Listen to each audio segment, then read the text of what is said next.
അപ്പോൾ ഇന്ന് നമുക്ക് തണ്ണിമത്തൻ വെച്ചിട്ടൊരു അടിപൊളി സർബത്ത് റെസിപ്പി എങ്ങനെയാണെന്ന് നോക്കാം കേട്ടോ. ഇതുണ്ടാക്കാനും സിമ്പിളാണ്, നോമ്പിന് അടിപൊളി നല്ല ടേസ്റ്റുമാണ്. അപ്പോൾ നോമ്പ് തുറക്കുന്ന ടൈമിൽ പറ്റിയൊരു ഐറ്റം തന്നെയാണ് കേട്ടോ. ഇത് തണ്ണിമത്തൻ വെച്ചിട്ടാണ് ഉണ്ടാക്കുന്നത്, അധികം ഇൻഗ്രീഡിയൻസ് ഒന്നും വേണ്ട. അപ്പോൾ നമുക്ക് എങ്ങനെ ഉണ്ടാക്കാൻ നോക്കാം. അപ്പോൾ ഇത് കസ്കസാണ് കേട്ടോ. കസ്കസ് ഇത് വന്നപ്പോൾ അത് കസ്കസല്ല കസ്കസ് എന്നാണ് പറയുകയെന്ന് പറഞ്ഞിട്ടുണ്ടായിരുന്നു കമൻറ്റിൽ. അപ്പോൾ എനിക്കതറിയില്ലെന്ന്, ഞാൻ കസ്കസ് എന്നൊക്കെ പറയുന്നത്.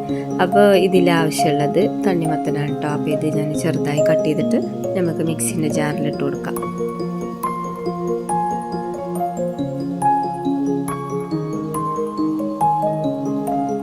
ഇനിയിപ്പോൾ ആവശ്യത്തിനുള്ള പഞ്ചസാരയും കൂടി ചേർത്ത് കൊടുക്കാം കേട്ടോ.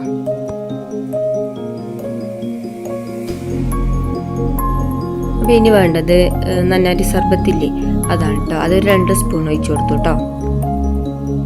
അപ്പോൾ ഇതിലേക്ക് എന്തായാലും ഒഴിച്ചു കൊടുക്കണം കേട്ടോ. ഇത് ഒഴിച്ചു കൊടുക്കുമ്പോഴാണ് ഇതിന് നല്ലൊരു സർബത്തിൻ്റെ ഒക്കെ ഒരു ടേസ്റ്റ് വരുന്നത് കേട്ടോ.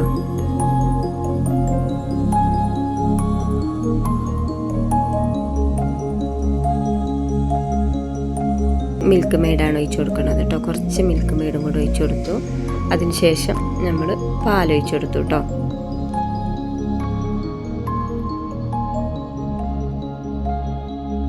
ഇനിയിപ്പോൾ എല്ലാം കൂടി മിക്സിയിലിട്ടിട്ട് നന്നായിട്ടൊന്ന് അടിച്ചെടുക്കട്ടെ. കണ്ടോ, അപ്പോൾ ഇതാണ്, ഇത്രക്കൊള്ളൂ. അപ്പോൾ തണ്ണിമത്തന് സർബത്ത് ഇവിടെ റെഡി ആയിട്ടുണ്ട്. കണ്ടോ, ഇത് അടിപൊളി ടേസ്റ്റാണ്. ഇത് ഇത്തിരി ലൂസിലാണ് കേട്ടോ അടിച്ചെടുത്തത്, നോമ്പല്ലേ. ഇത് നല്ല ടൈറ്റിൽ വേണമെങ്കിൽ അങ്ങനെ അടിച്ചെടുക്കുക. ഇത്തിരി മിൽക്ക് മേടും കൂടെ അധികം വെച്ചിട്ട് അധികം വെള്ളം ഒഴിക്കാതെ പാലിൽ നന്നായിട്ട് അങ്ങനെ അടിച്ചെടുത്തിട്ട് കുറുക്കിയെടുക്കുക. ഇതിപ്പോൾ ഞങ്ങൾ നോമ്പ് തുറക്കാനുള്ളതല്ലേ എന്ന് വിചാരിച്ചിട്ടാണ് ഇങ്ങനെ വെച്ചത് കേട്ടോ. അപ്പോൾ ഇതാ ഇതിലിനി 2 ഐസ് ക്യൂബ് ഇട്ട് കൊടുത്തു കേട്ടോ.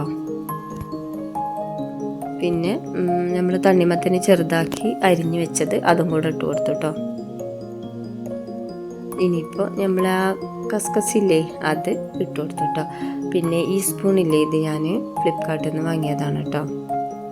കണ്ടോ, ഇത് 4 സ്പൂണുണ്ട്. ഇത് എനിക്കിങ്ങനെ കണ്ടപ്പോൾ കുറേ വീഡിയോസിൽ അത് കണ്ടതാണ്. അപ്പോൾ ഇത് കണ്ടപ്പോൾ എനിക്ക് നന്നായിട്ട് ഇഷ്ടമായപ്പോൾ ഞാൻ അങ്ങനെ വാങ്ങിച്ചതാണ്.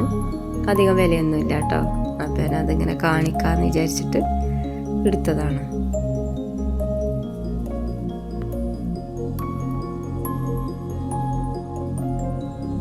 അപ്പോൾ ഇതാണ് നമ്മൾ തണ്ണിമത്തൻ സർബത്ത് കേട്ടോ. ഇത് ഉണ്ടാക്കാൻ വളരെ എളുപ്പമല്ലേ. ഇത് വീഡിയോയിൽ കാണുമ്പോൾ ഇത്തിരി ലോങ് ആയിട്ട് കാണുന്നുണ്ടെന്നേ ഉള്ളൂ. ഉണ്ടാക്കാനൊക്കെ അടിപൊളി ടേസ്റ്റുമാണ്, നോമ്പിന് പറ്റിയ ഡൈറ്റാണ് കേട്ടോ.